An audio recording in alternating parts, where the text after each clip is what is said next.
लाउन नि के भयो लाउन मेरो आमा कत्रो आयो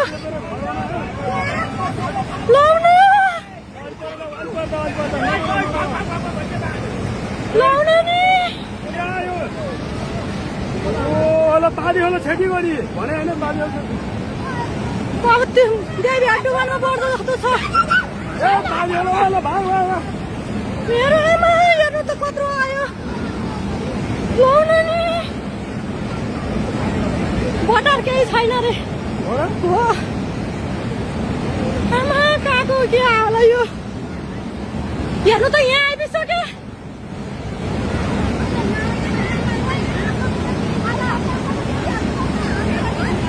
हाय